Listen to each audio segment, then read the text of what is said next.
Good day, ladies and gentlemen. We got some more Cowadoobies. This is going to be the last COD for a little while, just because I want to take a break on this game too.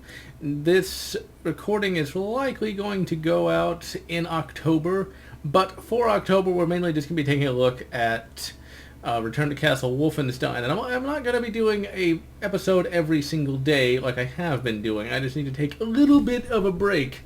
Recording that many episodes is not an easy prospect indeed. Now, I believe we are playing in the British campaign again. This is actually one of those super awesome epic moments of great justice. And of course, we are armed with a Bren gun. Now, the Bren gun was a very, very popular light machine gun in World War II. Now, it was a lot better in many respects than the Browning automatic rifle, although it does look really weird, though. The British like to put their magazines on weird with their guns. Like with the Sten gun, it had it coming out the side.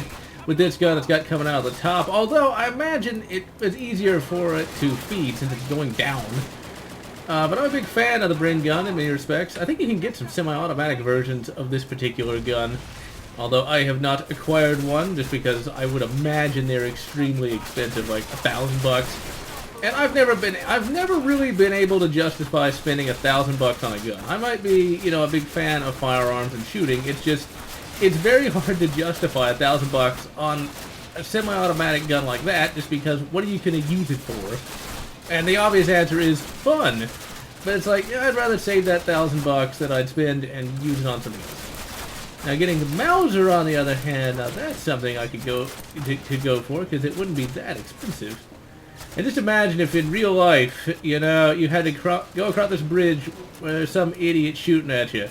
Can you imagine that? Yeah, I know these are the Nazis and all that, but still, those are human beings that we're shooting. And while it's perfectly fine for us to shoot at them, because if we don't, we're dead, it's just one of those things to think about. We talk about, those fucking microaggressions. Well, getting shot at by a guy with a sniper rifle is what I would call a macroaggression. And where'd that truck come from? I don't know. I got blown up somehow. God damn it. Oh, I bet we got blown up by a guy towards the end of the tunnel. I remember this being somewhat difficult in some respects. Now, I will admit this is a little bit more of a... we can get a Panzerfaust. Now, the Panzerfaust in real life was a very good weapon. I should probably get out a better gun than that. Okay, so I think we need to get the Panzerfaust out and just blow up that truck. Now, the Panzerfaust in real life was a really damn good weapon. Very cheap, and could blow things up with wild abandon, which is something you would generally want to do in time of war. And I think one of those guys has to have a Panzerfaust. Now, those things were pretty bad. Those things were bad fucking ass in terms of armor penetration, because it used a shape charge, and it basically shot a jet of molten metal that killed all. Not something you'd want to have to deal with in real life. And I believe they could blow through Shermans with ease. The thing about the Sherman tank, though, is, they were good tanks in 1942, and the upped gun ones were really good. Like, the Jumbo Sherman was great, as was the Firefly. It's just, it's like, we don't need no big tank. There's hardly any Tigers. Uh-oh. There's hardly any Panthers. Uh-oh. But that's the American government for you. We don't need none of that stuff. That costs too much. And then after World War II, during the Korean War, it's like, we don't need any tanks. Oh shit, we don't have any tanks. I remember reading that they had to, get tanks from, fucking museums. Like, come on!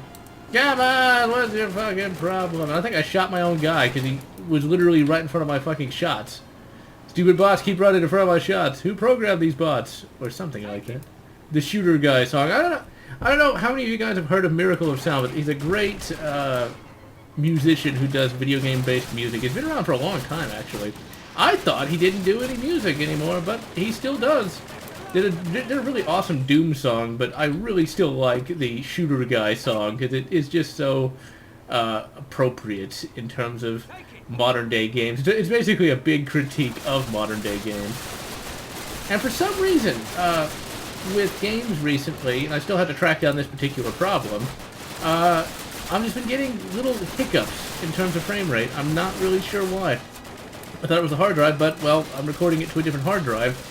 So I don't know, maybe it's the graphics card, maybe it's something like that. Who knows? Maybe I didn't use the right kind of oils and I didn't anoint it appropriately. See, there was a little hiccup right there. And it's not just this game, it's also in Doom 2016, although sometimes it doesn't do it. I couldn't tell you. But in any event, this, of course, was the last episode of COD for a little bit. I, of course, will be bringing back this series along with Duke and along with Resident Evil. But for now, this is GeneralLotz wishing you good...